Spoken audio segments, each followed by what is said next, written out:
10वा करावा लागतो, नंतर 13वा करावा लागतो, नंतर मासिक श्राद्ध आहे, नंतर वार्षिक आहे आणि नंतर पुण्यस्मरण.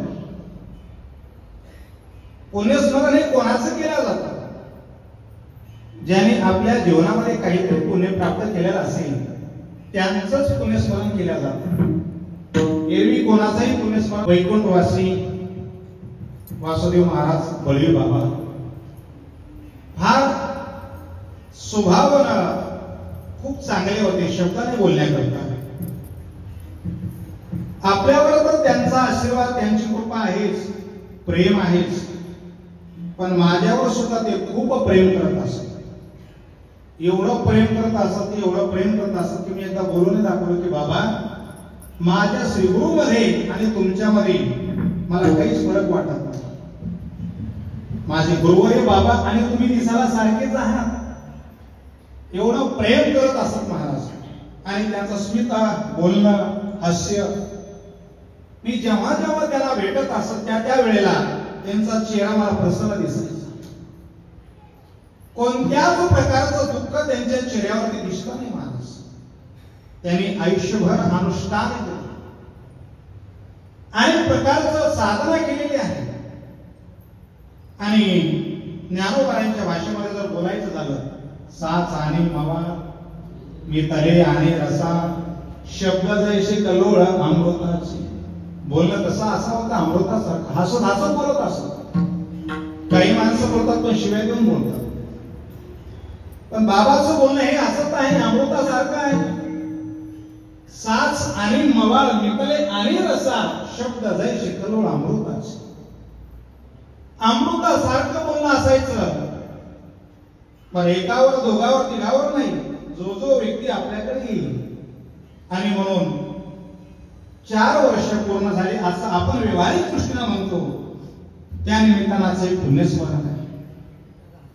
त्यांना एकूण 4 कन्या होत्या, त्यापैकी 2 गेलेल्या आहेत, 2 आहेत आणि त्यांचे दोन्ही चिरंजीव आहेत. हरिभक्तपरायण श्री बळीराम महाराज आणि हरिभक्तपरायण श्री प्रभाकर वासुदेव महाराज.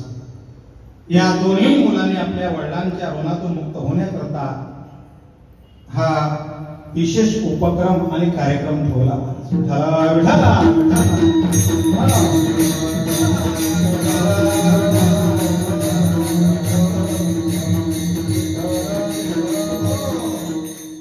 व्यवहारिक दृष्टीने तर या ठिकाणी मुलांचं कर्तव्य आहे म्हणून केलंच पाहिजे, पण बाबावर प्रेम करणारा तुम्ही सगळा समाज, या ठिकाणी बाबा खूप प्रेम केलेलं आहे आणि त्यांनी खूप आपल्याला मार्गदर्शन केलेलं आहे.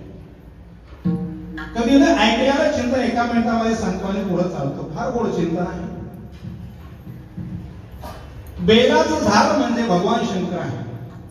लक्ष देऊन ऐका, बेलाचं झाड म्हणजे भगवान शंकर. औदुंबराचं झाड म्हणजे भगवान दत्तात्रय. नागुरकीचं झाड म्हणजे तुकाराम महाराज. पिंपळाचं झाड म्हणजे भगवान विष्णू. तरटीचं झाड म्हणजे कानोपात्रा. आजान वृक्षाचं झाड म्हणजे ज्ञानेश्वर महाराज. शांतीचं झाड म्हणजे एकनाथ महाराज.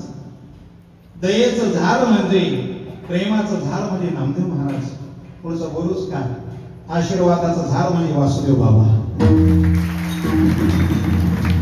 आज या परिसरामध्ये, या पृथ्वी तलावर, या महाराष्ट्रामध्ये प्रपंच करता करता आशीर्वादाचं झाड लावले आणि त्या आशीर्वादाच्या झाडाखाली आपण सगळेजण जीवन जगतो.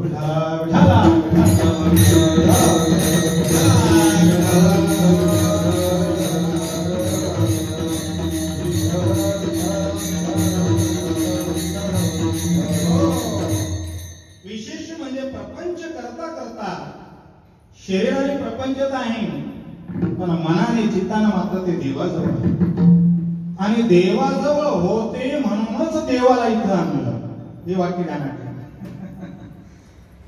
त्यांचं चित्त आणि मन देवाजवळ होतं, देवाकडे होतं, म्हणून बाबाने देवाला इथं आणलं.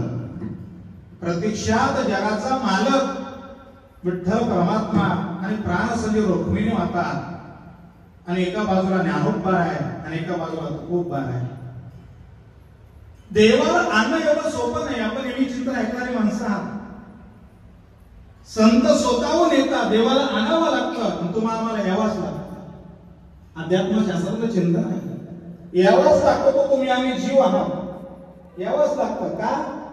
तर मागच्या जन्मात जे कर्म आहे ते कर्म भोगण्याकरता या जन्मामध्ये यावंच लागतं. आगा कर्मीचे गोळा, जीवाला यावाच लागतं, देवाला आणावं लागतं.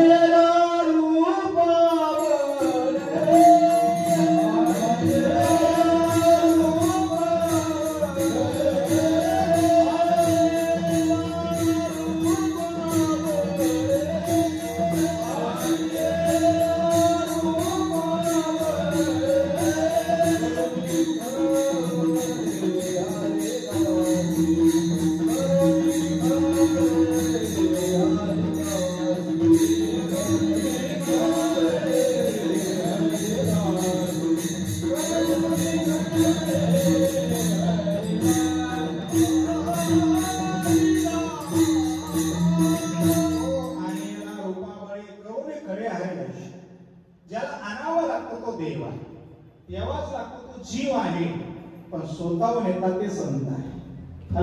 स्वतःहून येतात. आम्ही वैकुंठवास आलो याची कारण. देवाला या ठिकाणी आणलं महाराज.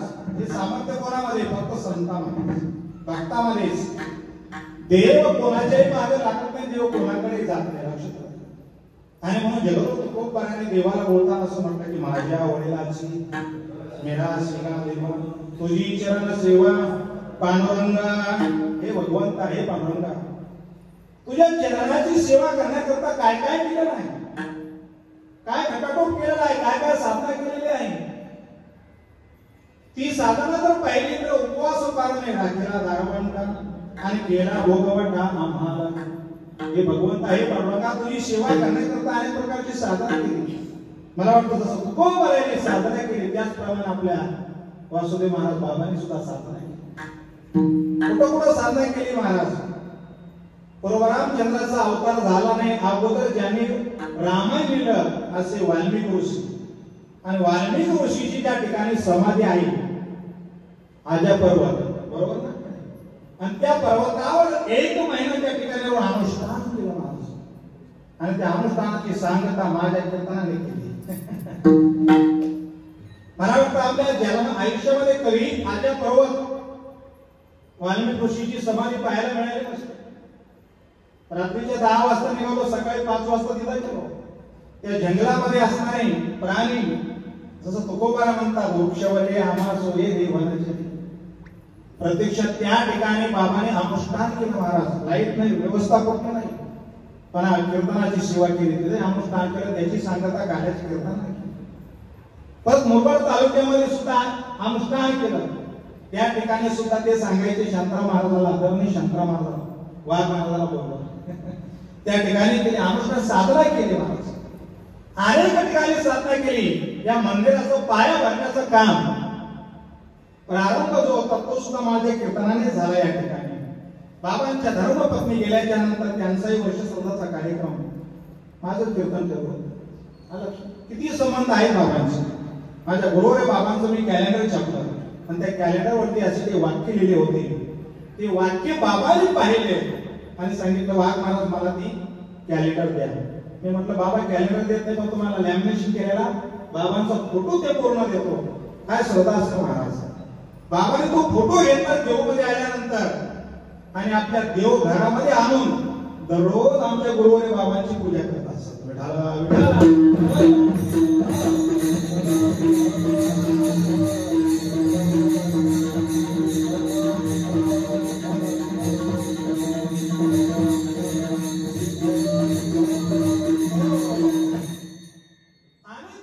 साधना महाराजांनी केली आणि म्हणून असं भव्य दिव्य स्वरूपाचं हे मंदिर या ठिकाणी उभा राहिलंय.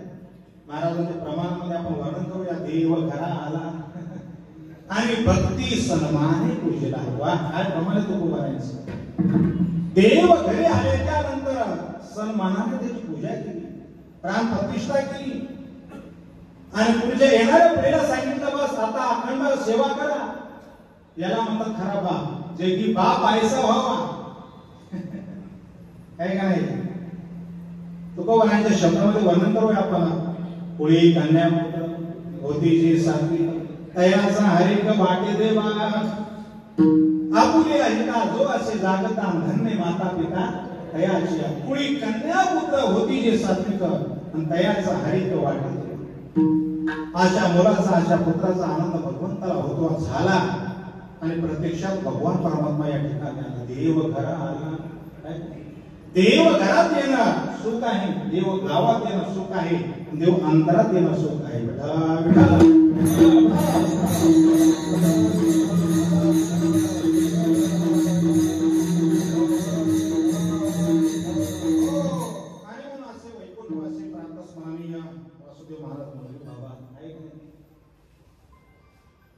अजून एक प्रमाण मला आठवतं. तुका म्हणे का मरण्याची सही आणि उत्तमाची होई कीर्ती. माणसाने मरावं पण उत्तम कीर्ती पाठीमागे राहून मरावं. तुका म्हणे हे का मरण्याची सही. खऱ्या अर्थानं बाबांची उत्तम कीर्ती आहे म्हणून आज एवढं समाज या ठिकाणी उपस्थित. अनेकांना मार्गदर्शन केलेलं आहे, अनेकांना मार्गदर्शन केलं. कोणाला वारीचं मार्गदर्शन असतं, कोणाला ज्ञानेश्वरी वाचनाचं मार्गदर्शन असतं, कोणाला भजनाचं मार्गदर्शन असतं, कोणाला मार्ग घालून उपदेश केला असेल, मार्गदर्शन केलं असेल. आपण बाह्य रंगाने त्यांच्याकडे पाहत असताना महाराज, काही माणसं म्हणतील की महाराज ते संसारिक होते, प्रपंच. कोण म्हणतं प्रपंचामध्ये देव नाही? ज्ञानोबाने तर प्रपंच केला नाही, पण ज्ञानोबाला सांगतात अवघाची संसार सुखाचा आहे. किंवा आधी संसार सुखल झाला की नाही. ज्ञानोबाने संसार केला का नाही? पण आधी संसार सुखल झाला की नाही देखील पाय विठोबाचे. भगवंताचे चरण पाहिल्याच्या नंतर महाराज संसारही सुद्धा त्या ठिकाणी सुखाचा होतो. हे जीवन आहे. आणि म्हणून शास्त्रामध्ये पशु जीवन असेल, मनुष्य जीवन असेल, देव जीवन असेल आणि संत जीवन असेल. पशु जीवन कशाला म्हणतात लक्षात आलं का? जो स्वयरा ज्ञानाने वागतो, निश्चित आणि विध कर्म जाणत नाही. विध कर्म याला म्हणतात, शास्त्राला जे मान्य आहे ते विध कर्म असेल आणि शास्त्राला जे मान्य नसेल ते निश्चित कर्म असेल. हे दोन्ही कर्म जाणत नाही, स्वयरा ज्ञानाने वागतो, त्याला म्हणतात पशु जीवन. विठला विठला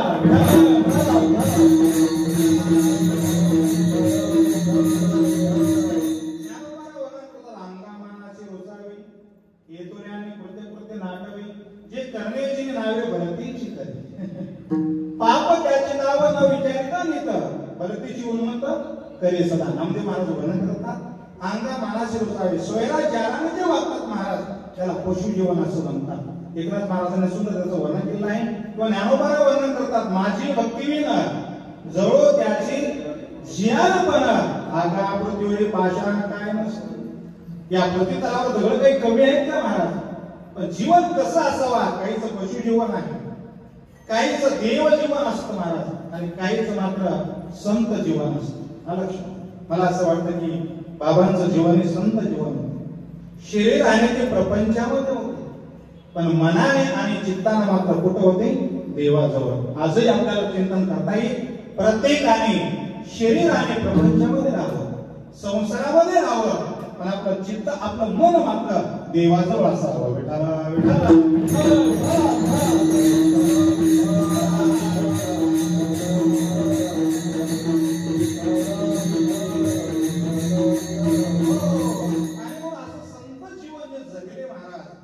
संतांचं वर्णन करणारा तुकोबारायांचा अभंग आहे. मी नंतर प्रस्तावनामध्ये सगळ्यांचं बोलणार आहे.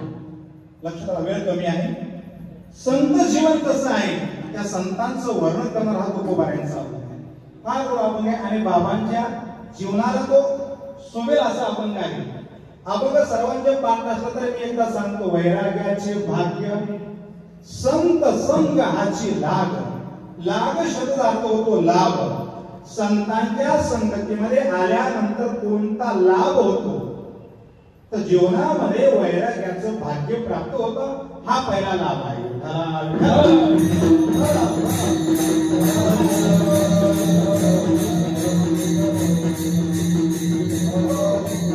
संतांचं वर्णन करत असताना तुकोबाराने विचार केला की काय वर्णन करावं. संतांचं द्यावा लागते ना. कोणीही कोणाचं वर्णन करू शकत नाही. वर्णन करण्याचा विषय जो आहे तो महत्वाचा असतो. एखादा सामान्य मनुष्य एखाद्याचं वर्णन करू लागला तर ते यथार्थ वर्णन होऊ शकत नाही. लक्षामध्ये विद्वानाचं वर्णन करण्याकरता कोण लागतो? विद्वानाच. पैलवानाचं वर्णन करण्याकरता पैलवानच लागतो. तसं संतांचं वर्णन करण्याकरता संतच लागतात.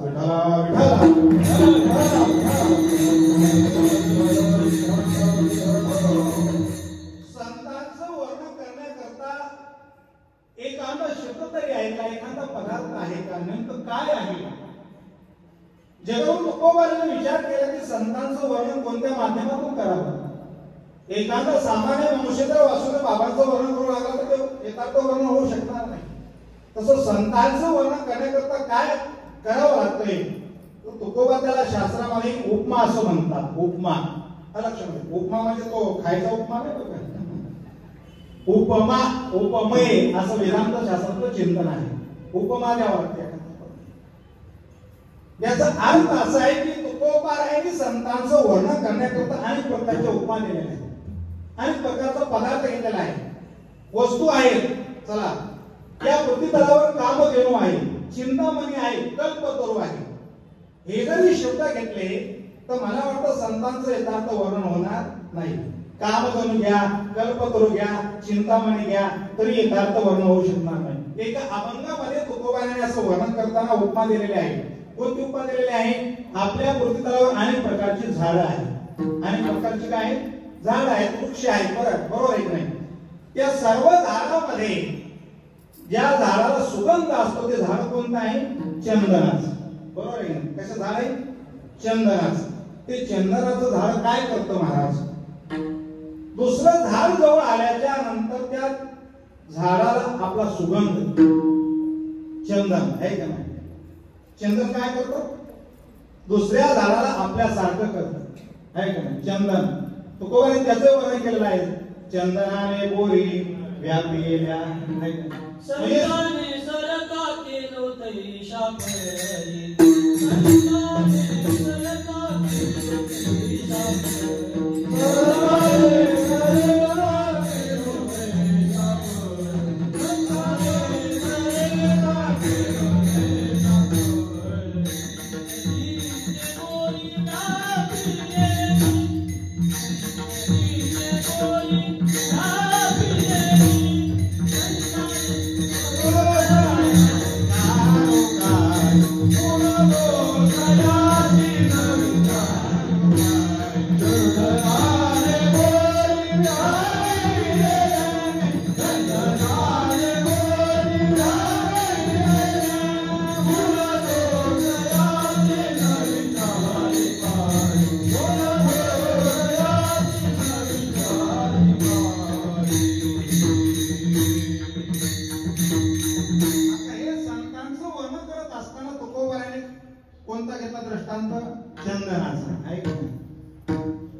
संताने सरता केलो तैसा परी चंदनाने बोरी व्यापिल्या.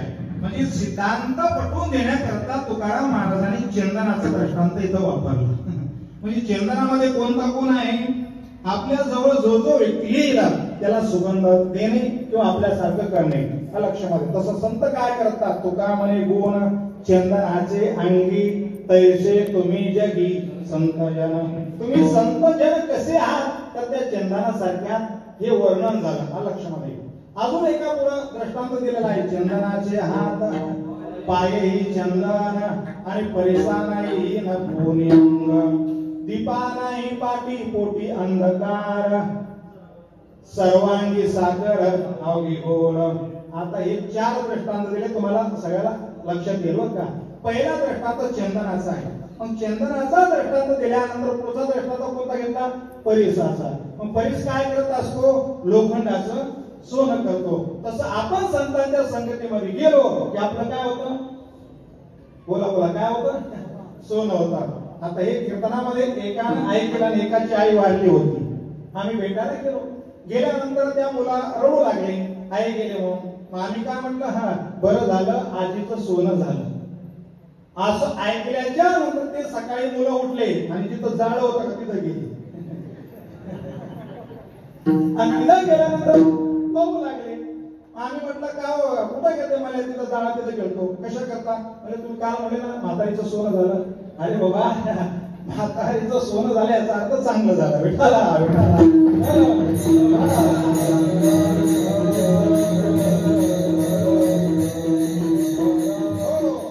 म्हणजे चंदन आपल्या जवळ येणाऱ्या झाडाला सुगंधित करता, हा त्याचा काय आहे?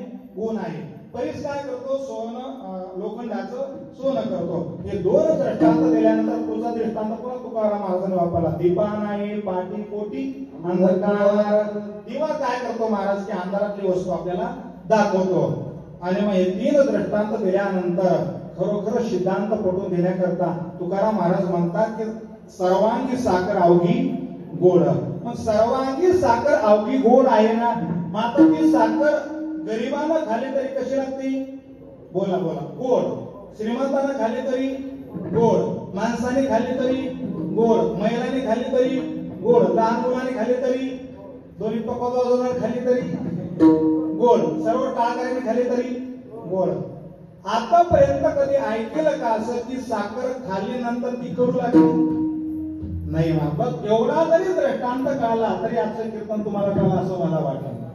साखर कोणत्याही अंगाने तुम्ही खाल्ली तरी ती गोडच असते महाराज. तसं साधूच्या ठिकाणी, संतांच्या ठिकाणी, सज्जनाच्या ठिकाणी कोणत्याही अंगाने पाहिलं तर त्यांच्या ठिकाणी दोष नाही आणि कोणत्याही प्रकारचा अवगुण सुद्धा नाही. विठ्ठला विठ्ठला.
प्रत्येकाने तपासून पहा आपल्या अंतःकरणामध्ये. बाबाकडे कोणत्याही अंगाने पाहिलं तर मला वाटतं त्यांच्या ठिकाणी कोणताच अवगुण दिसलेला नाही. पण असा सज्जन महापुरुष आपल्या सर्वांचं भाग्य आहे की असा सज्जन महापुरुष आपल्याला भेटले आणि आपल्याला आशीर्वाद दिला. आणि आजही त्यांचा आशीर्वाद आपल्या पाठीमागे काही लक्षात पाहता अवगुण मिळायची ना. त्या जगतामध्ये काही माणसं असे सद्गुण नाही आणि अवगुण नाही. लक्षात नाही का? सद्गुण नाही आणि अवगुण नाही. साबळी वाढवणाऱ्या सरळा ज्ञानोबाने उदाहरण दिलं नाही. ज्ञानोबा असं म्हणतात ते झाड आहे साबळीचं, आहे का नाही? आत मोकळं आहे, बाहेर कोणतंच कामाचं नाही. तसं काही माणसाजवळ सद्गुण नाही आणि दुर्गुण सुद्धा नाही. असे काही माणसं या परिस्थितीला आहे. काही माणसाजवळ सद्गुण नाही पण दुर्गुण इतका ठासून भरला नाही महाराज. पुढचं बोलूच का माफी मागून त्यांचा जन्मच याच्या करताय लोकांना त्रास देण्याकरता. काय केवळ लोकांना त्रास देण्याकरता त्यांचा जन्मच आहे. जन्मल्यापासून तर शेवटच्या श्वासापर्यंत ते त्रास देतात महाराज. घरामध्ये आई वडिलांना त्रास, समाजाला त्रास, साधू संतांना त्रास, देवाला त्रास, सगळ्याला त्रासच महाराज. बरोबर बाबा पाठामध्ये उदाहरण सांगायची. एका माणसाने आयुष्यभर त्रास दिला गावकऱ्यांना. येताना आमच्या देवचं सांगतो कारण मला राहायचं आहे तो सकाळपर्यंत. पूर्ण गावाला त्रास दिला, सगळं गाव बदललं आणि देवाला प्रार्थना करायची, नवस करायची, हा कधी जातो. शेवटी त्याचं मरण जवळ आलं आणि मरण जवळ आल्याच्या नंतर त्याने सगळ्या गावाच्या लोकांना बोलून घेतलं, आयुष्यभर तुम्हाला मी त्रास दिला, पण आता एक काम करा, मी मेल्यानंतर मला चौकाच्या खांद्यावर नेऊ नका, असं पायाला बांधून ओढत नाही. लोक म्हणजे ठीक आहे. एवढा आहे तो मरण पावला. 4 लोकांनी त्याच्या पायाला बांधलं आणि ते असे ओढत आले कुठं, स्मशानाकडे. एवढ्यामध्ये पोलिसाची गाडी आली. खून केला म्हणजे पकडायचा चौघाला. चौघाला पकडलं महाराज, पोलीस स्टेशनला नेलं, कोठडीमध्ये ठेवलं आणि त्या ठिकाणी मारायला सुरुवात केली. ते चौघ काय म्हणू लागले, जिवंतपणे तर त्रास दिला पण मेल्यानंतर सुद्धा त्रास दिला.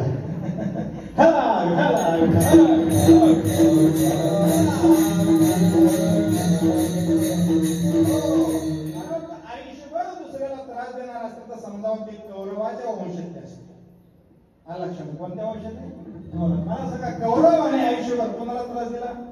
पांडवाला दिला महाराज. लक्षात आलं का? मी नेहमी सांगत असतो, तुम्ही ऐकलेलं असेल, जीवनामध्ये माणसाने नाही पांडव होता आलं तरी चालेल, पण जीवनात कौरव कधी होऊ नका. हे वाक्य ध्यानात ठेवा. कौरव कधीच होऊ नका. अंतःकरणातले दोष काढून टाका. तुका म्हणे तैसा सज्जनापासून पाहता अवगुण मिळेची ना महाराज. एक सुद्धा अवगुण त्या ठिकाणी मी ज्ञानोबायांचं बघा, मी ज्ञान नवो ज्ञानेश्वरा निष्कलंक जयाची भीतीची वाच्यता टीका ज्ञान होय लोका अति भाविका ग्रंथार्थी. याचा अर्थ असा आहे, तुका म्हणे तैसा सज्जनापासून. याचा अर्थ असा की सज्जन आहे. लक्षात का तुकोबारा वर्णन करतात, कृपाळू सज्जन. तुम्ही संतजन आहात. कसे आहात? तर सज्जन आहात. हे यथार्थ वर्णन संतांचं झालेलं आहे.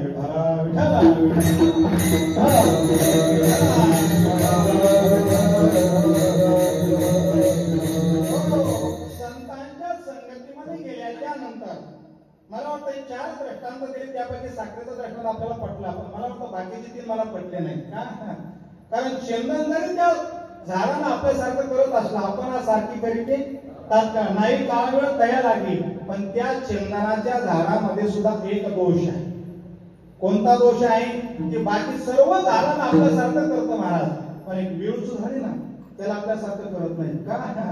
मग ते वेळूचं झाड आपल्या संतांकडे आलं, रडू लागलं, आणि रडत असताना त्या ठिकाणी विचारलं, का रडतो? म्हणजे आमच्या जातीत नाही, ते सगळ्या जवळ घेत आहे, पण हा मला जवळ करत नाही. त्यावेळेला मग संतांनी सांगितलं, तोडा याला, आणि तोडल्याच्या नंतर त्याचं काय केले, पताका केला आणि खांद्यावर घेतले. विठाला विठाला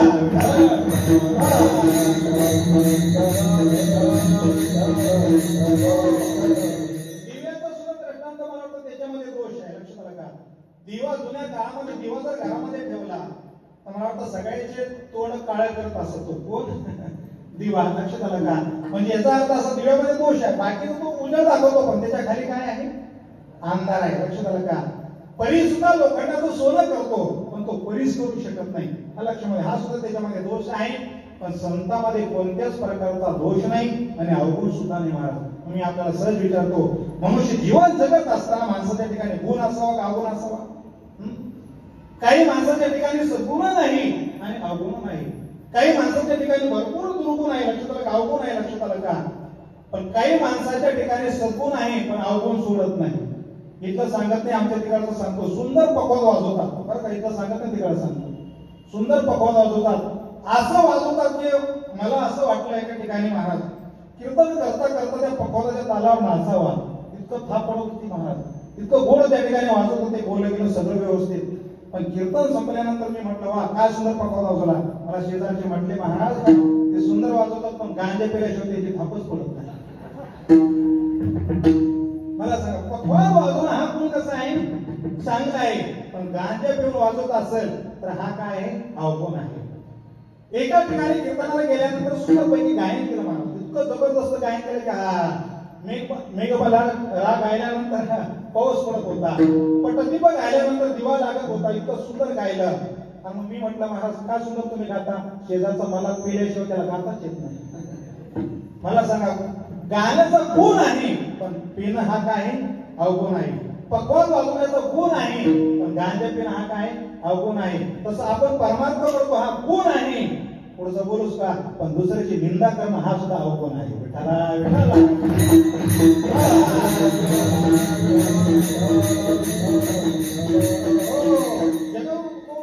आम्हाला सूचना दिलेली आहे, ताकद दिलेली आहे. ज्याला ज्याला परमार्थ करायचं ना, बाबासारखं जीवन जगायचं ना, त्याने काय करा, पहिली निंदा करायचं काय करा, सोडा. का हो तुकोबारा, तुम्ही सोडली निंदा? तुकोबारा म्हटले, हो सोडली या जगनिंदा.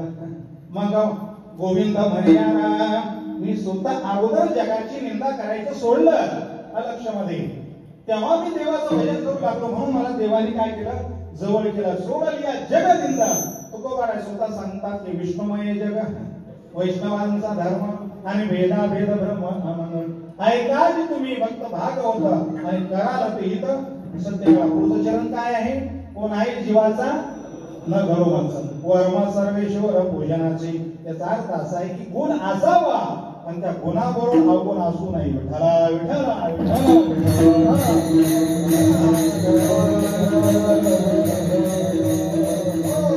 संतांच्या संगतीमध्ये आल्यानंतर काय काय फायदे होतात महाराज लक्षात आलं का? म्हणून संतांची संगती फार महत्वाची आहे. वासुदेव बाबांनी संतांची संगत केली, याचा अर्थ ज्ञानोबाईंची संगत, तुकोबारांची संगत म्हणजे ज्ञानेश्वरीची संगत, तुकोबारांच्या गाद्याच्या अभंगाची संगत. हा लक्षामध्ये ही संगती केल्यामुळं त्यांच्या जीवनामध्ये काय प्राप्त झालं, अभंगाचं पहिलं चरण.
संतांच्या संगतीमध्ये गेल्यानंतर पहिला लाभ प्राप्त झाला तो वैराग्य प्राप्त. अध्यात्म शास्त्रामध्ये असं चिंतन आहे, एक ज्ञानाचं वैराग्य, थोडा आवाज वाढवा. ज्ञानाचं वैराग्य, भक्तीचं वैराग्य आणि वैराग्याचं वैराग्य. भक्ती, ज्ञान आणि वैराग्य. भाग्य कशाला म्हणतात तो स्वतंत्र विषय आहे. पण संतांच्या संगतीमध्ये आल्यानंतर या तीन गोष्टी आपल्याला प्राप्त होतात. लाभ शब्द अर्थ आहे लाभ. संतांच्या संगतीमध्ये आल्यानंतर एक तर वैराग्य प्राप्त होईल, एक तर ज्ञान प्राप्त होईल आणि एक तर भक्ती प्राप्त होईल. बरोबर आहे का नाही? आलेल्या मला यांनी सांगितलं की बाबामुळे मी वारी सुरुवात केली, म्हणजे भक्ती सुरुवात झाली. त्यांच्या संगतीमध्ये आल्यामुळे तुम्हाला भक्ती कशी करावं हे प्राप्त झालं. संतांच्या संगतीमध्ये गेल्यानंतर ज्ञान प्राप्त होतं आणि संतांच्या संगतीमध्ये गेल्यानंतर वैराग्य प्राप्त होतं. विठाला विठाला विठाला.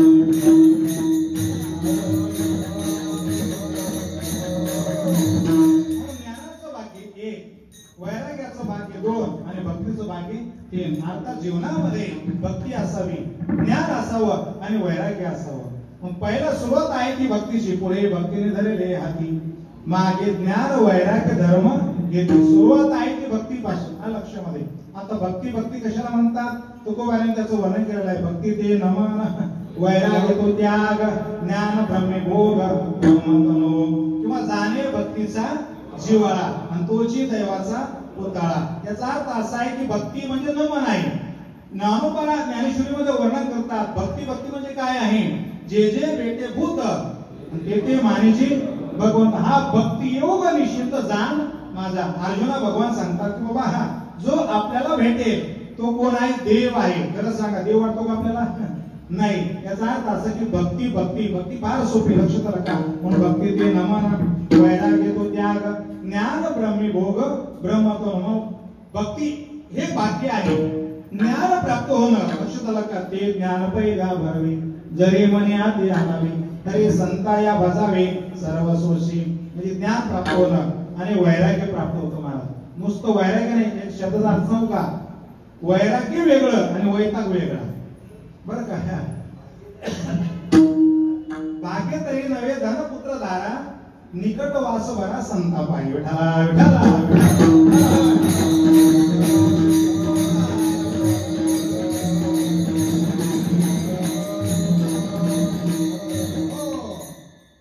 भक्तीचं भाग्य, वैराग्य.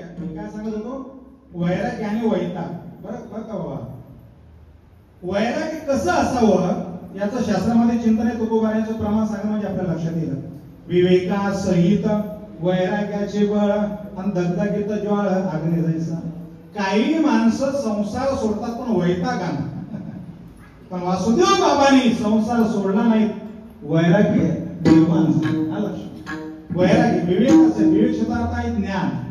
विवेक म्हणजे काय? ज्ञान आहे. किंवा विवेक म्हणजे कळणं. लक्षामध्ये खरं काय, खोटं काय, चांगलं काय, वाईट काय, नित्य काय, अनित्य काय, शाश्वत काय, अशाश्वत काय, हे कळणं याला म्हणतात विवेक. हा लक्षामध्ये. चांगलं काय आणि वाईट काय मी आपल्याला सहज विचारतो. तुमच्या हातामध्ये केळ दिलं खायला, आहे का नाही? तुम्ही काय खाणार, काय टाकणार? पटकन बोला, मला पुढे चालायचं. वरचं खाणार आणि आपलं टाकून देणार, असं आहे का? मग आपलं खाणार, वरचं, याला काय म्हणतात? विवेक. बरोबर आहे का नाही? तुमच्या हातामध्ये आंबा दिला खायला, तुम्ही आतलं खाणार, मधलं टाकून देणार आणि त्याच्यावरचं खाणार. बरोबर? आंब्याचं वरचं कातड टाकून देणार, मधलं रस खाणार आणि आतलं कुळी टाकून देणार. जाऊ द्या, तुमच्या हातामध्ये पेढा द्यायला बाबा, काय खाणार? हा बाबा किती हसले बघा ना. पेढा म्हटले हा सगळ्याचे चेहरे प्रसन्न झाले. पेढा दिल्यानंतर पेढा काही टाकायचा नसतो. एक वाक्य सांगू का? जसं पेढ्याचं जीवन आहे ना, तसं आपल्या बाबाचं जीवन होतं. जीवन हे पेढ्यासारखं असलं पाहिजे. कोणत्याही अंगाने खा तुम्ही, टाकून देताच येत नाही. ज्यांना ज्यांना बाबांचं दर्शन झालं, ज्यांना ज्यांना बाबा भेटले, मला वाटतं त्यांचं सोनं झालं. पेढ्यासारखं गोड जीवन झालं, आहे का नाही? विठाला विठाला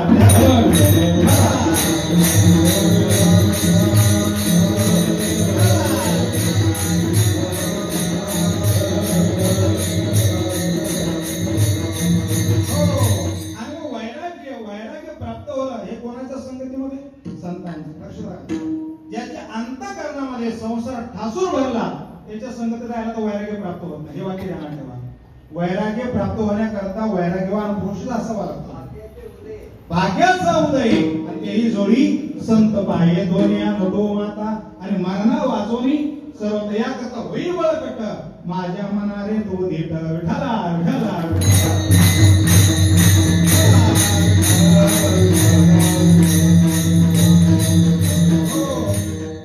बाबा पाठामध्ये एक उदाहरण देत असताना श्रावण महिना आहे आणि त्या श्रावण महिन्यामध्ये पोथी लावल्या जाते. बरं का बाबा, काय लावल्या जाते? पोथी. पांडव प्रताप घ्या, विजय ग्रंथ घ्या, हे ग्रंथ लावले जातात. मग पुढं जे कोणी महाराज असतील ते वाचतात ग्रंथ आणि मग ऐकणारे जे श्रोते आहेत ते बसलेले असतात. काही माता भगिनी असतात, काही पुरुष मंडळी असतात, काही का नाही. आणि मग त्या ठिकाणी ते पोथी सांगितले जाते. 8 दिवस झालं, 15 दिवस झालं, महिना संपत आला. सगळे गावातली लोक येत होती. पण एक श्रीमंत व्यक्ती आणि त्या व्यक्तीचा मुलगा 11 वर्षाचा, आपलं 21 वर्षाचं लग्न झालेलं होतं, तो दर्शन करता आला. आणि आल्याच्या नंतर त्यावेळेला जे पौराणिक सांगणारे पोथी वाचणारे जे होते त्यांनी विचारलं, काय रे बाबा, पोथी चालू आहे, श्रावण महिना हा पवित्र असतो, या श्रावण महिन्यामध्ये सगळं बंद ठेवावं लागतं, कळलं का नाही? सगळं बंद ठेवावं लागतं, निदान श्रावण महिना तरी पाळा, बाकीचे 11 महिने आपल्या हातातच आहे का नाही? श्रावण महिना पवित्र आहे, याकरता सगळी पोथी ऐकण्याकरता येतात, पण तू काय येत नाही?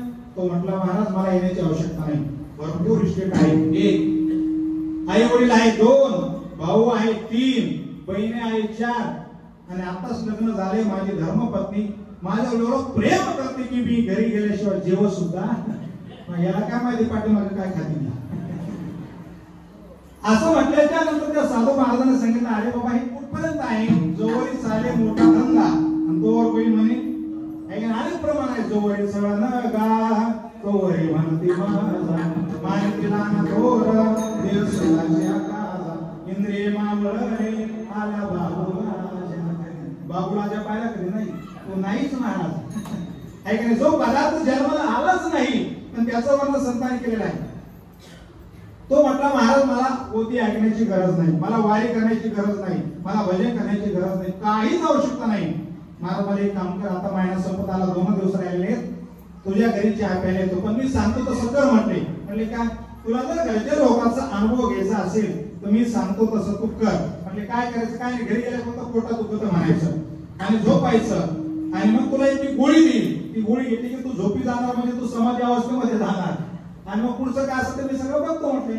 महाराज तो घरी गेला, पोटात दुखायला लागलं म्हणून त्या ठिकाणी लोळू लागला आणि लोळत असताना त्या ठिकाणी अनेक माणसं आले, काय झालं काय झालं, आई विचारते काय झालं, बाप विचारतो काय झालं, धर्मपत्नी आले काय झालं, गरीबले लोक आले, नवीन गाव जमलं, म्हणे पोटात दुखत आहे, मग दवाखान्यात डॉक्टर, म्हणजे डॉक्टर सगळं आलं पण राहत नाही. आणि मग शेवटी साधू महाराज त्या ठिकाणी आले आणि आल्याच्या नंतर काय झालं म्हटलं, काय नाही, हा 21 वर्षाचा मुलगा आहे, पोट दुखत त्याचं. मग काय केलं महाराजांनी? हळूच गोळी दिली. बरं का, गोळी दिल्याबद्दल त्याला समाधी लागली, उठले महाराज, उठतच नाही. आणि मग पाहिलं तर डोळे पाहिलं तर आई म्हटले मुलगा गेला, बापाला मुलगा गेला, घरातले सगळे मुले मुलगा गेला. आणि मग रडारड सुरू झाली ना महाराज, चांगला होता असा होता, एवढे रडू लागले एवढे रडू लागले. आणि मग त्यावेळेला साधू महाराजांकडे ते सगळे म्हटले, महाराज आता तुम्ही एवढं 1 महिना या ठिकाणी पोथी सांगितली तर कदाचित तुमच्याकडे काही असली विद्या ज्ञान तर याला उठवा. ते म्हटले एक उपाय आहे म्हटले माझ्याकडे. म्हटले कोणता उपाय? 1 गिलासभर दूध आणा. बर आणलं गिलासभर बघा विष्णू महाराज दूध आणलं आणि आल्याच्या नंतर साधू महाराजांनी त्याच्यामध्ये एक साखरेची पुडी टाकली औषध म्हणून आणि टाकल्याच्या नंतर तो गिलास महाराज त्या मुलाच्या अंगावर उतरला आणि उतरल्याच्या नंतर ते साधू महाराज म्हणतात, हे बघा तुम्हाला तुमचा मुलगा पाहिजे ना? म्हटले हो. आई तुम्हाला? म्हटले हो. बापा विचार तुम्हाला? म्हटले हो. धर्मपत्नी विचार तुम्हाला? हा माझा पती मला पाहिजे.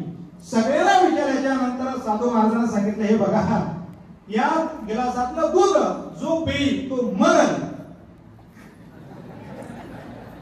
झोपले काय? आणि हा काय होईल? जागा होईल. असं म्हटल्याच्या नंतर आई थोडी मागे सरकली, बापही थोडा मार्ग सरकारला. आईला घेता का तुम्ही?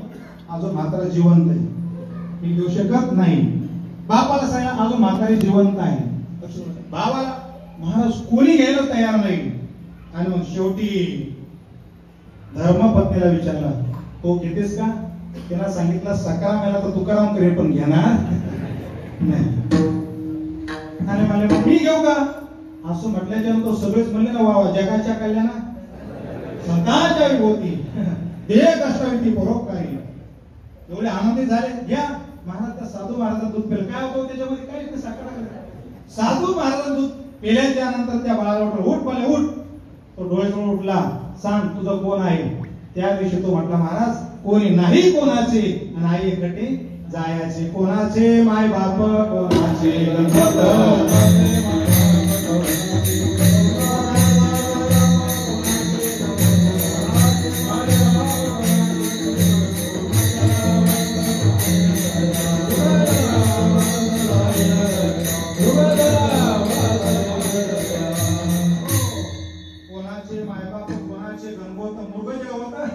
जायला. याचा अर्थ असा आहे कोणी नाही कोणाचे आणि आईकडे जायचे. हेमा येतील बांधून येतील लोक तोंडाकडे पाहतील महाराज.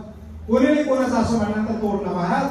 आजपासून बायकोचा त्याग, आई वडिलांचा त्याग, घराचा त्याग, इष्टीचा त्याग आजपासून तुमचा झाला. आणि मग त्यावेळेला त्याच्या अंतःकरणामध्ये वैराग्य निर्माण झालं. साधूच्या संगतीमध्ये गेला, भगवंताचं नाम चिंतन केलं आणि आपल्या जीवनाचं शांत करून घेतलं. याचा अर्थ असा आहे की साधूच्या संगतीमध्ये गेल्यानंतर माणसाला काय प्राप्त होतं?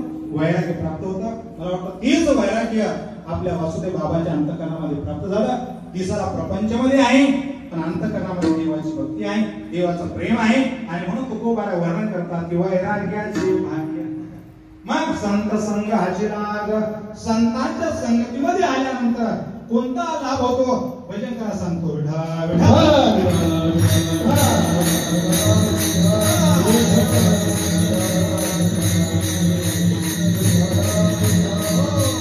नारायण वर्षी भगवान परमात्म्याजवळ गेली. नारायण नारायण नारायण. नारद महर्षी पूजा केली, बसण्याकरता आसन दिलं. आणि मग इकडे येणं कसं केलं असं म्हटल्याच्या नंतर त्यावेळेला नारद महर्षींना विचारलं संतांच्या संगतीमध्ये गेल्यानंतर काय लाभ प्राप्त होतो, काय महत्व आहे तेवढं मला सांगता का? त्यावेळेला भगवंतानं सांगितलं याचं उत्तर मृत्यू लोकामध्ये जा आणि गटारामध्ये पडलेला किडा आहे त्या किड्याला विचार. नारद महर्षी तिथे आले. नारायण नारायण नारायण भजन करत करत आल्याच्या नंतर महाराज त्या किड्याला विचारणार आणि त्या किड्यानं नारद महर्षीला पाहिल्याबरोबर मरण पावले. आता कोण सांगणार? परत गेले भगवंताकडे. देवा विचारण्याच्या अगोदरच तो किडा मरण पावलाय, मग पुन्हा जा म्हणले मृत्यू लोकामध्ये. एक कुपाटी आहे कुंपण आणि त्या कुंपणावर बसलेला सरडा आहे. त्या सरड्याला जाऊन विचारा संतांच्या संगतीचा काय लाभ आहे, काय महत्व आहे. असं म्हटल्यानंतर नारद महर्षी पुन्हा त्या ठिकाणी आले. नारायण नारायण नारायण. आल्यानंतर त्या सरड्याने नारद महर्षीला पाहिलं आणि पाहिल्यावरती सुद्धा मरण पावलं. पुन्हा नारद महर्षी तिकडे गेले.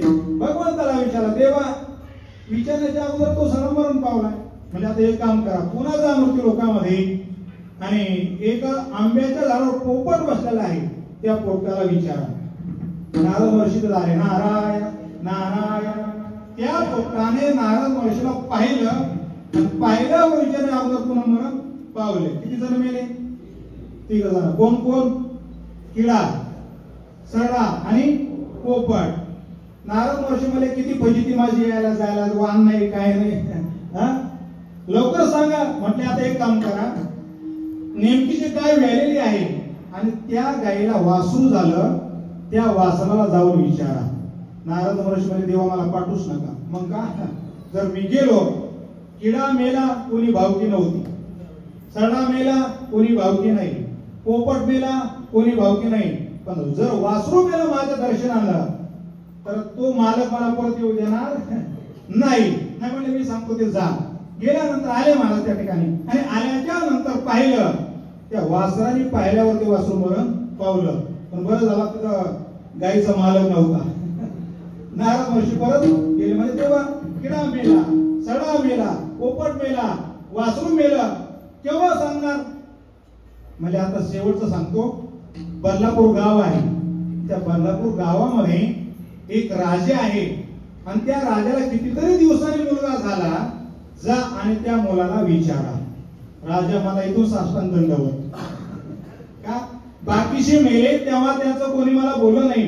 जर राजाचा मुलगा जर माझ्या दर्शनाने पाहिलं आणि जर मरण पावला तर राजा मला फाशी दिल्याशिवाय राहणार नाही. नाही म्हणले मी सांगतो जा. आज्ञा म्हणून भगवान परमात्मा आपला नारद महर्षी आहे. नारायण नारायण नारायण असं म्हणत असताना राज दरबाराजवळ आले आणि आल्याच्या नंतर राजाला पाहिलं. वा वा वा साधू संत येती घरा. बोला की जरा बोला.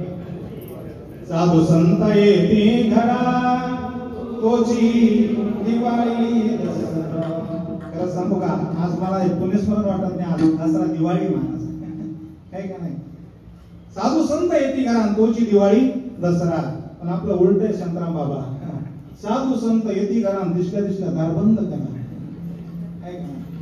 राजा आनंद वाटला. बसण्याकरता असलेला पादे पूजा केली आणि राजाने विचारलं काय काम आहे येण्याचं. त्यावेळेला सांगितलं काय नाही मला बाळाला भेटायचं.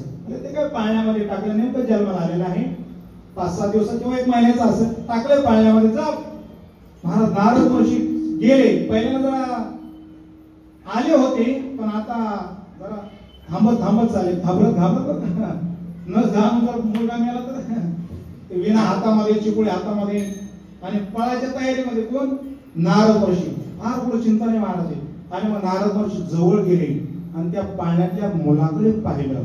पाहिल्याबरोबर चमत्कार असं झालं की मुलगा हसला. वा वा वा. हसल्यानंतर 50% धीर आला. कोणाला नारद महर्षीला. बरं झालं. आणि हसल्याच्या नंतर नारद महर्षीनं त्या बाळाला विचारलं संतांच्या संगतीमध्ये आल्याच्या नंतर काय लाभ प्राप्त होतो. काय महत्व आहे संतांच्या संगतीचं. त्या बाळानं सांगितलं असं मी सांगणार नाही. मग ज्याने तुम्हाला पाठवलं त्याला घेऊन या.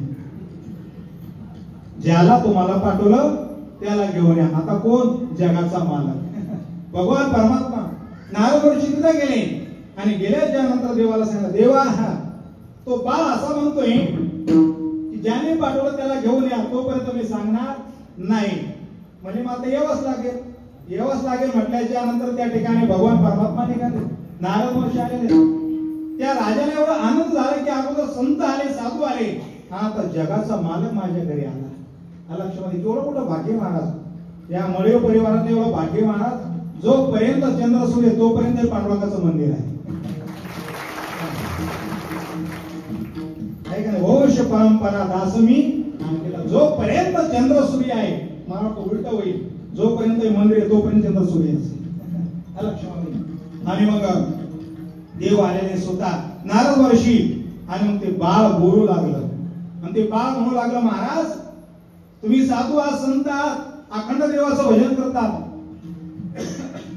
तुमचं दर्शन झालं म्हणून मी किडा या योनीतून मुक्त झालो. नंतर मला सड्याचा जन्म मिळाला. पुन्हा तुमचं दर्शन झालं. पुन्हा पोपटाचा जन्म मिळाला. पुन्हा तुमचं दर्शन झालं. पुन्हा थोडं मला वरचा देह मिळाला म्हणजे मी वासरू झालो तुमच्या दर्शनामुळं. आणि आता तर मला नरदेह प्राप्त झाला. कारण हा नरदेह देवापर्यंत घेऊन जात असतो. एवढंच नाही नरदेह प्राप्त होऊन पुन्हा राजघराण्यामध्ये जन्म मिळाला. याच्यापेक्षा दुसरं कोणतं भाग्य आहे. आणि एवढंच नाही तुमचं तर दर्शन झालं पण जगाचा बापाचं दर्शन मला झालं हे माझं परम भाग्य आहे. दृष्टांत संप्रा सिद्धांत असं आहे संत दर्शनी हा लाभून पद्मनाभ जोडला. विठाला विठाला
सापडले वेळ तेने संत सज्जन भेटणे कृपाळ तेने भेटीला बुद्धीचा ओमळ दृष्टी दाखवेला यशोदेचा बाळाव भगवंताचं दर्शन भगवंताची भेट कोणामुळे झाली तर संतांच्या दर्शनामुळे आणि म्हणून संतांच्या संगतीमध्ये माणसाच्या जीवनामध्ये वैराग्य प्राप्त होतं म्हणून तुकोबा स्पष्ट सांगतात वैराग्याचे भाग्य संत संग हाची लाग आता संत संगती फार महत्वाची लक्षात आलं का कारण एक संत संगती आहे म्हणजे एक सदसंगती आहे आणि एक मात्र दुसंगती आहे संगतीचे अनेक प्रकार आहेत लक्षात आलं का आपण मी हरिपाठामध्ये म्हणतो संतांची संगती मनोमार्ग गती हा कळवा श्रीपती जाऊ दे लांब कशाला माणसाचं जीवन जे घडतं केवळ संगतीमुळे एक वाक्य ध्यानात ठेवा जशी संगत तशी पंगत जाऊ दे पुढचा अजून तुम्हाला सांगतो ढवळ्या शेजारी हे मन पाठ आहे तुमचे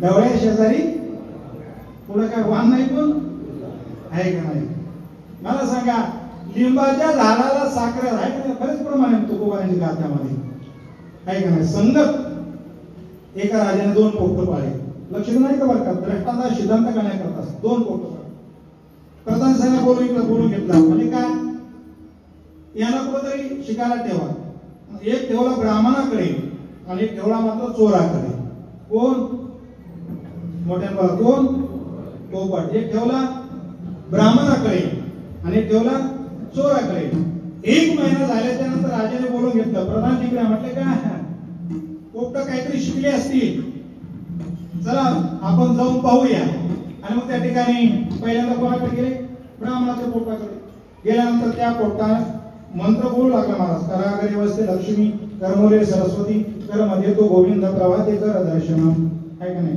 ब्रह्मार्पण ब्रह्महरी ब्रह्माग्नो ब्रह्मणाहुतम अनेक मंत्र असं म्हणू लागला राजाला एवढा आनंद झाला महाराज एवढा आनंद झाला वा वा ब्राह्मणाच्या संगतीमध्ये जर पोपट पाठवला तर मंत्र म्हणतो महाराजांच्या संगतीमध्ये पाठवला तर कीर्तन करतो वाजवण्याच्या संगतीत पाठवला तर पप्पात वाजवून गायनाच्या संगतीमध्ये पाठवला तर गायन करत किती छान संगत महत्वाची आहे आणि मग चला म्हटले त्या दुसऱ्या पोपटाकडे आता तो होता कोणाकडे चोराकडे आता चोराचा व्यवसाय काय असतो घाला मारा हा ना चोरी करा दुसरं काहीच नाही मारा शिव्या देणं फक्त बाकी काय नाही राजाला पाहिल्याबरोबर त्यांनी सारखे शिव्या द्यायला सुरुवात केली कोणी पोपटाना राजाने तलवार काढली मारणार दुसऱ्या पोपटाने हात आला राजेसाहेब मारू नका म्हटले का मी मंत्र म्हणतो हा माझा गुण नाही आणि तो शिवाय देतो हा त्याचा अवगुण नाही मग हा फक्त संगतीचा परिणाम आहे ब्राह्मणाकडे ठेवला मंत्र म्हणतो ही संगत आहे आणि चोराकडे ठेवला तर शिव्या देतो ही सुद्धा संगतच आहे म्हणून आपल्याला संगत महत्वाची असेल तर आपलं जीवन उज्ज्वल होऊ शकतं विठाला विठाला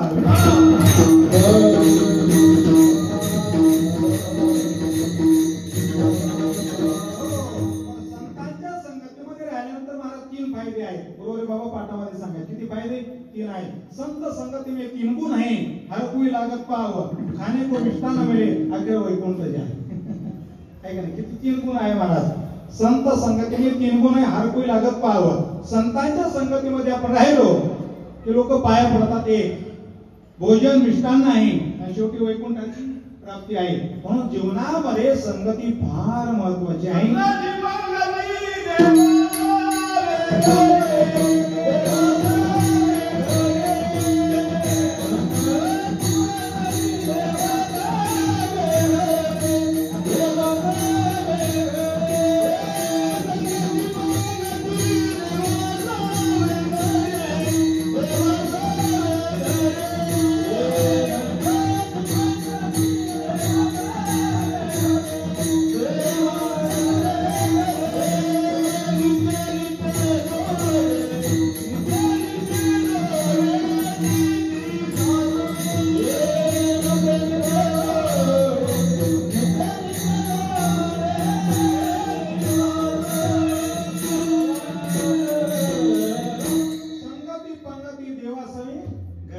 संगत आणि पंगत एक तर देवाच्या संगतीमध्ये असावं किंवा संतांच्या संगतीमध्ये असावं साधूच्या संगतीमध्ये असावं म्हणून जीवनामध्ये संगती फार महत्वाची संगती पंगती देवासवी गडे याचा अर्थ असा की जशी आपल्याला संगत असेल महाराज त्याप्रमाणे आपलं जीवन घडत असतं. आणि मग तुकोबारा वर्णन करतात वैराग्याचे भाग्य संत संग हाचे लाग. बस इथपर्यंत आपण चिंतन करूया. अजून खूप पुष्कळ चिंतन आहे पण वेळेच्या अगोदर आपण चिंतन करूया. संतांच्या संगतीमध्ये वैराग्य प्राप्त होता हा पहिला लाभ आहे. लक्षात ठेवा. मग संगतीमध्ये गेल्याच्या नंतर दृष्टांताने तुकोबारा अभंगाच्या दुसऱ्या चरणात वर्णन करतात. संत कृपेचे हे दीप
दुसऱ्या चरणामध्ये तुकोबाराने सुंदर आपल्याला चिंतन सांगितलं. संत कसे आहेत तर कृपेचे दीप आहे. अर्थात कृपा करणार आहे. संत कृपेचे हे दीप. ज्याप्रमाणे मेघ पाऊस कोणत्याही प्रकारची जमीन बघत नाही, तो सारखा त्या ठिकाणी पडतो, त्याप्रमाणे संत एका करता आपल्या कृपा करता. संत कृपा झाली इमारत फळाली. आहे का नाही? तुकोबारा पण वर्णन करतात. कृपाया केली संत जन माझी अलंकार देवानी. आहे का नाही? संतांनी आता कृपा केली ना दादा, कोणाचीच आवश्यकता नाही. मला असं वाटतं की वासुदेव बाबावर देव संतांची काय झाली? कृपा झाली. आणि कृपा झाल्याच्या नंतर आहे का नाही, करी साधका निष्पाप. अंतकरणामध्ये कोणत्या प्रकारची पाप वासना त्या ठिकाणी राहिली नाही. बघा तुम्ही संतांच्या संगतीमध्ये आल्यानंतर किती फायदे प्राप्त होतात आपल्या जीवनामध्ये. तो कोणत्याच प्रकारची त्या ठिकाणी पाप करत नाही. याचा अर्थ असा की पापच राहत नाही. करी साधका निष्पाप. लक्षात राखा. म्हणून निष्पाप याचा अर्थ निष्कलंक जीवन. विठाला विठाला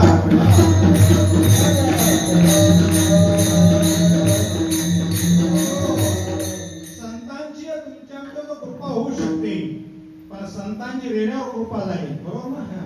रेड्यावर कृपा झाली तर रेडा वेद बोलला. भिंतीवर कृपा झाली तर भिंत चालली. ही कृपा कोणाची? संतांची. होती तुमची कृपा पशु बोले. तिला कृपा महत्वाची. काहीकडे विद्या आहे पण कृपा नाही. काहीकडे कृपा आहे पण विद्या नाही. काहीकडे कृपा आणि विद्या नाही, पण एक वर्ग असा आहे की त्यांच्याकडे कृपा आहे आणि विद्या सुद्धा आहे. लक्षात आलं का?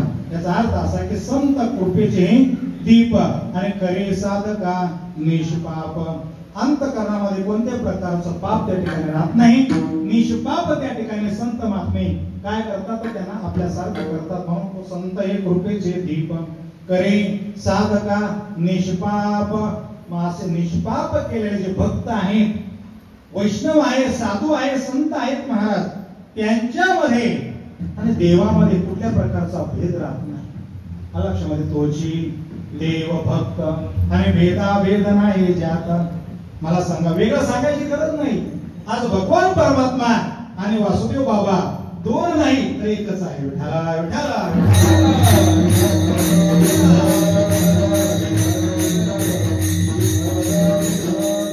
म्हणजे भेदाभेद आणि गेला वाद खंडोनी. देवते संत निमित्त त्या प्रतिमा. मला वाटतं वासुदेव बाबा आणि भगवान परमात्मा दोन नाही एकच आहे. लक्षात आलं का? म्हणून तर इथं पांडुरंगाचं मंदिर दोन्ही एकच आहे. जर एक नसते तर झालं नसतं. हा लक्षामध्ये. म्हणून देव आणि वासुदेव महाराज आहे का? नाव सुद्धा त्यांचं काय आहे? वासुदेव. वासुदेव भगवंताचंच नाव आहे. लक्षात आलं का? मग कोणत्याही प्रकारचा भेद नाही. तोची देव भक्त आणि भेदाभेद नाही ज्यात. श्रीमद भागवतामध्ये भक्ताचे 4 प्रकार सांगितले. लक्षामध्ये किती? 3 प्रकार सांगितले. उत्तम, मध्यम आणि कनिष्ठ. श्रीमद भगवद्गीतेमध्ये भक्ताचे 4 प्रकार सांगितले. अर्थ भक्त, अर्थार्थी भक्त, जिज्ञासू भक्त आणि ज्ञानी भक्त. आणि अजून पुन्हा 2 भक्ताचं लक्षण शास्त्रामध्ये वर्णन केलेलं आहे. देव आवडतो म्हणून तो एक भक्त आणि देवाला भक्त आवडतो म्हणून तो एक भक्त. लक्षात आलं तो बघा.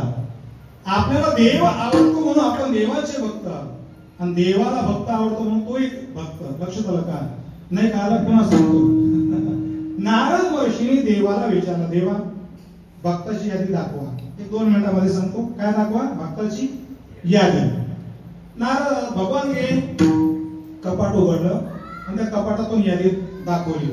नारद महर्षीने यादी पाहिली. पहिला क्रमांक कोणाचा? नारद महर्षीचा. सगळ्या भक्तांची नावं त्या यादीमध्ये होती पण हनुमंतरायचं नावच नाही. नारद महर्षी म्हटले, वा वा वा, रात्रंदिवस भजन करणारे हनुमंतराय आणि पण त्यांचं नावच नाही. कुठेतरी नाव पाहिजे ना. व्यवस्थापक म्हणा, नाही का? कुठेतरी नाव असं. महाराज प्रामाणिकपणे बरोबर का? तुम्ही सगळे बाबांचे भक्त आहात. मी सुद्धा बाबांचा सेवकच म्हणाल, काही हरकत नाही. आपण नावा करता करतो का देवा करता करतो? बोला बोला. संपलं माझं. किती वेळ कमी राहील. आपण सगळे जे परमार्थ करतोय नावा करता का देवा करता? जर देवा करता करत असाल तर आजच तुमचं कल्याण झालं. जर नावा करता करत असेल तर अजून देव आपल्यापासून फार दूर आहे. एक वाक्य ध्यानात ठेवा. जी परमार्थ करणारी माणसं असतील त्याने देवा करताच देवाची भक्ती करावी. विठाला विठाला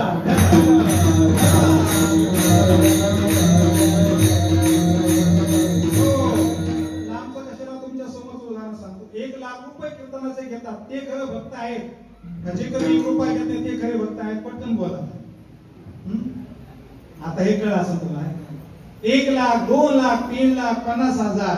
मला सांगा, कीर्तनाचा पैसा नसतो. कीर्तन हे उद्धाराचं साधन आहे. वाक्य ध्यानात ठेवा. मी तुकोबारांच्या भूमीमध्ये राहतो. 25 वर्षामध्ये कधी 1 रुपया ठरवला नाही आणि शेवटच्या सोसापर्यंत कधी ठरवणार सुद्धा नाही.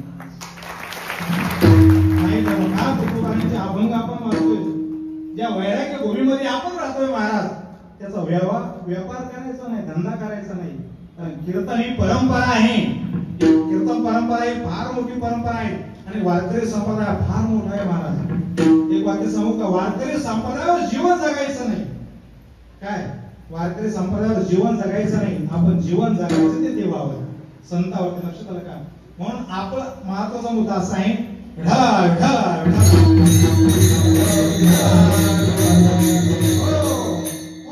हे उद्धाराचं साधन आहे. लक्ष हे वाक्य ध्यानात ठेवा. बाकी पैसा मिळवण्याचे अनेक साधन असतील पण कीर्तन हे उद्धाराचं साधन आहे. लक्षात आलं का? कारण जेथे कीर्तनाची जागा आणि तेथे पांडुरंग उभा. देवाची चाळे आळवावे देवा आणि वसुदेव भावा सांडोनिया. वासुदेव बाबांनी फक्त देवा करता देवाचं भजन केलं. शंकरराव बाबांनी मला सांगितलं त्यांची शिष्य एवढे मोठे श्रीमंत आहेत महाराज. बिल्डर असतील, मोठे कंपनीचे मालक असतील, लाखाला पैसा देत असतील पण बाबांनी कधी त्यांच्याकडे हात पसरला नाही. हात पसरी जिने देगाक्याचे. का? कारण महाराज जो भक्त असतो ना तो देवा करता देवाची भक्ती करतो. यादी पाहिली. आपला हा विषय चालला होता. नारदाने काय पाहिली? यादी पाहिली. नारदाचं पहिलं नाव होतं बरं का. सगळ्या भक्तांची नावं आहेत पण हनुमंतरायचं नावच नाही. मग त्याला चिडवण्याकरता गेले. आता इकडे भजन चालू होतं. कोणाचं? हनुमंतरायचं. महाराज काय गोड भजन होतं. मला फक्त आपण 10 मिनिटं भजन करूया.